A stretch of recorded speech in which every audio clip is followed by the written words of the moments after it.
दोस्तों आदाब अर्ज़ है, मैं अनीस अहमद खान हिंद वॉइस से आपसे मुखातब हूँ। बीजेपी के साथ बने रहेंगे लेकिन नीतीश के साथ नहीं रहेंगे। बिहार में अलग चुनाव रहेंगे। चिराग पासवान ने केंद्रीय गृह मंत्री से, अमित शाह से एक लंबी बैठक की थी सबसे पहले, फिर उन्होंने ये डिसीजन लिया और उसी के साथ ही बिहार में ये नारा गूंजने लगा, नीतीश तेरी खैर नहीं, मोदी तुझसे बैर नहीं। बिहार की जो स्थिति चल रही है उसके ऊपर आगे हम बात करेंगे। इससे पहले हम आपसे एक रिक्वेस्ट करना चाहते हैं कि आप हिंद वॉइस देख रहे हैं तो उसके ज़्यादा से ज़्यादा उसको सब्सक्राइब कीजिए, अपने दोस्तों से कहिए उसे सब्सक्राइब करें, और नीचे पेटीएम है उसमें अगर आप कुछ अनुदान राशि दें तो हमारे लिए बड़ी मेहरबानी की बात होगी। हम लोग आपको जो सेवा कर रहे हैं उसको और अच्छे बेहतर तरीके से कर सकेंगे। खबरों में आगे बढ़ते हैं।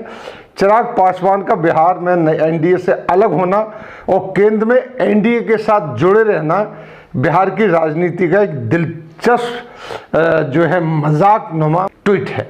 जैसा कि यहाँ के लोग बड़ा मजाक नुमा ट्वीट है, बड़ा अजीब सा लग रहा है कि हम अलग हैं साथ हैं, यानी दो नावों में पैर रख के वो चल रहे हैं। बिहार की राजनीति के देखने वाले कहना है कि अमित शाह चिराग पासवान का बिहार में दलित वोटों के वोट कटवा के तौर पर इस्तेमाल करना चाह रहे हैं।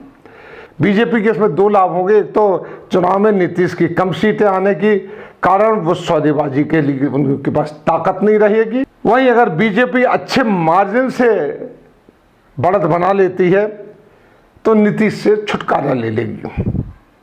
इसलिए चिराग पासवान का ये ऐलान कि लोक जनशक्ति पार्टी जो है हर सीट पर चुनाव लड़ेगी बहुत मायने रखता है, क्योंकि एलजेपी दलित वोट काटेगी और नीतीश की तरफ से, क्योंकि एलजेपी वो दलित वोट काटेगी जो नीतीश की तरफ जाने वाले हैं एनडीए में, वो काटेगी। नतीजतन बीजेपी के प्रत्याशियों को जीतने की ज़्यादा उम्मीद हो जाएगी इससे, यानी जब बीजेपी की ज़्यादा जीतेंगे, नीतीश कम जीतेंगे और बीजेपी ज़्यादा मार्जिन में आएगी, नीतीश बार्गेनिंग पोजीशन में नहीं रहेंगे। वैसे भी बिहार के पासवान की सबसे बड़ी दलित जो समुदाय है बिहार में, पासवान सबसे ज़्यादा दलित हैं।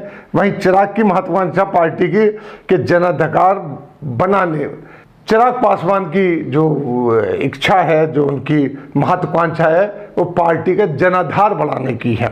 उनसे कहा गया कि जो बिहार में नीतीश की जो इनकम्बेंसी है उसके कारण अपना जनाधार वो बढ़ा सकते हैं और नीतीश वो जनाधार खो रही हैं। बीजेपी अच्छी तरह जानती है कि मोदी के नाम से ही बिहार में चुनाव जो वोट पड़ते हैं, जो जीतती है वो मोदी के नाम से ही जीतती है बिहार से, नीतीश के नाम से नहीं। पिछली बार भी जब जीती थी तो लालू के नाम से जीती थी और उसमें ये साथ थे वो, और बाकी जो था वो मोदी के नाम से इलेक्शन लड़ा गया था। और अमित शाह एक बड़े भाई की भूमिका में आ सकते हैं, जिस तरीके से अमित शाह हर जगह रहते हैं वो बड़े भाई की भूमिका में आ सकते हैं। बिहार में 243 सीटें हैं बीजेपी के और नीतीश ने 119 सीटों का बंटवारा किया है। वहीं नीतीश को 5 सीटें जीत राम मांझी को भी देना पड़ेंगी, इसलिए उनकी 19 में से 5 सीटें कम हो जाएंगी, लेकिन बीजेपी पूरी 19 की 19 सीटों पर लड़ेगी।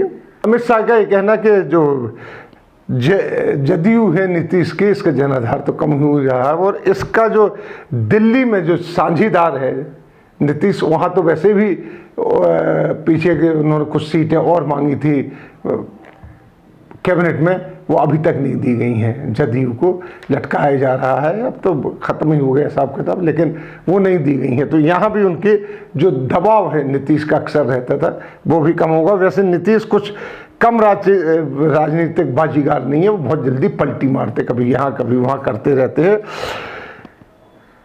इसलिए कुछ वो नीतीश कुछ भी कर सकते हैं, कुछ भी कर सकते हैं। वो लाली के साथ जा सकते हैं, कभी बीजेपी के साथ आ जाते हैं, कभी और लोगों के साथ। अब कुछ लोग तो ये कहते हैं कि वो हो सकता है कि ओवैसी के साथ चले जाएं, लेकिन वो अब देखिए राजनीति में एवरीथिंग इज़ फेयर इन राजनीति। फिर जैसे नीतीश करते हैं अपने जो मतलब के लिए साझीदारों को भी बदलते रहते हैं, वैसे ही बीजेपी भी है। बीजेपी भी साझीदार, परमानेंट साझीदार नहीं उसके, वो भी बदलती रहती है मतलब के हिसाब से। अब देखना है कि चुनावी बाजीगर में कौन बाजी मार के ले जाता है। एक ने बीजेपी ने मोहरा बनाया हुआ है पासवान को, चूंकि बड़े पासवान है रामविलास पासवान, जो अभी अस्वस्थ हैं, ऑपरेशन हुआ है, कब तक डॉक्टर उनको बोलने की परमिशन देते उसके बाद वो एक्टिव होंगे, लेकिन कहा जाता है कि वो अपनी सलाह देते रहते हैं। इस तरीके से देखते हैं बाजी कौन मारता है, क्योंकि जो चिराग पासवान है वो अभी इतने परफेक्ट नहीं है राजनीति में। फिर बिहार की राजनीति बड़ी कॉम्प्लिकेटेड है, 2 स्टेट है बिहार और यूपी, हिंदी बेल्ट में, इनकी राजनीति समझना बड़ा मुश्किल काम है। यहाँ जात की भी राजनीति चलती है, भाषा की भी राजनीति चलती है, धर्मों की भी राजनीति चलती है, ताल्लुकातों की भी राजनीति चलती है, बड़ी कॉम्प्लिकेटेड राजनीति होती है। अभी चिराग पासवान जो कि पढ़े हैं, इंजीनियरिंग किया है, फिर फिल्म इंडस्ट्री में गए हैं, यानी समझ लीजिए अभी वो सोने के झूले में झूलते रहे हैं, जीत गए पासवान की वजह से। अभी राजनीति की उनकी इतनी समझ नहीं है, लेकिन हाँ बीजेपी उनको साथ लेकर बड़ा अच्छा खेल खेल रही है। इसी के साथ हम आपसे लेते हैं बेटा, अगले अंक में फिर हाजिर होंगे, तब तक के लिए दीजिए मुझे इजाज़त।